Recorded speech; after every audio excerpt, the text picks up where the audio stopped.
So, good afternoon po, Pangasinan Beta po. Today is Saturday, so weekend.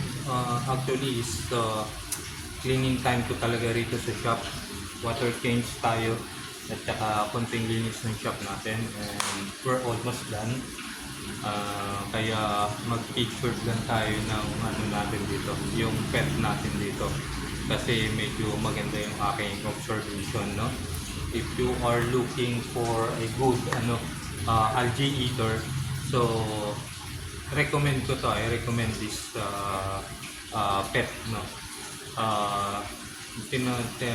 Tinutukoy natin is yung golden apple snail, no.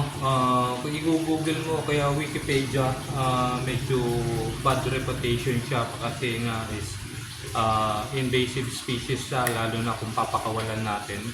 So kung magsawa ka sa tank mo o masyado ng marami, ipamigay mo or either although inhumane siya, no, pasensya na, in my opinion lang po naman talaga, better na patayin mo na lang kaysa pakawalan mo. And kung ano naman is try to sell it na lang sa ibang hobbies natin.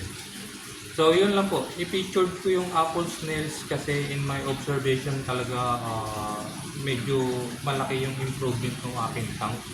Ang problema ko is talaga yung ang tinatawag natin na BBA, yung blackbird algae, no. Ang lakas niyang makahawa at saka lakas niyang mabilis din siyang dumami, especially kung yung tank mo is medyo nasisikatan ng araw.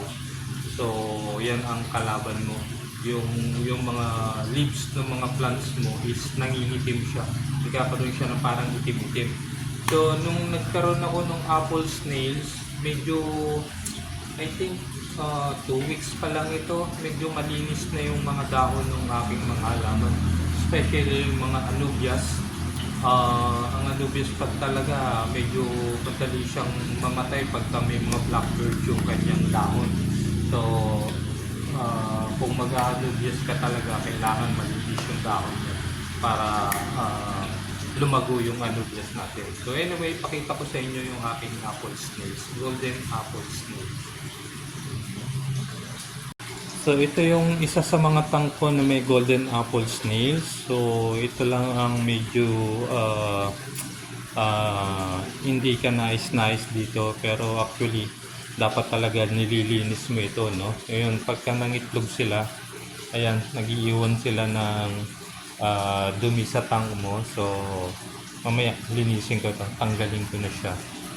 So ito yung ating mga golden apple snails. Ayan po, yan, actually nangitlog na sila.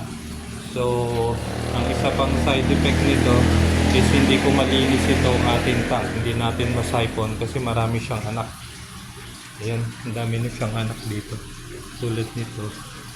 Yan, baby apple snails. Yan po.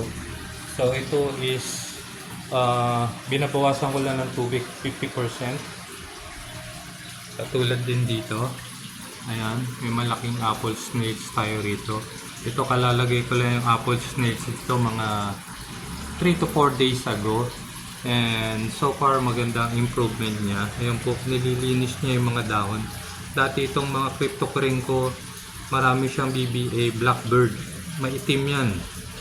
So ayan po, ito nangitlog na rin, kaya hindi ko rin masyado malinis yung tangke niya. Palit lang tayo ng tubig kasi napakaraming anak niya rito. Ayan po, kung mapapansin nyo yung mga puti-puti dyan, yan po, mga napisang itlog na noong ating golden snails. Yan po, yan. Yan, mga golden snails po. Ang another planted tank natin, ito, yung sinasabi ko, yung anubias tank ko.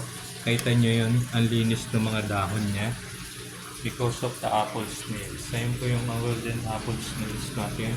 And katulad po nito, marami po din siyang mga anak dyan. Yan po, mga nakakapit sa salamin. Ayan. Ayan, mga golden apple snails po yan.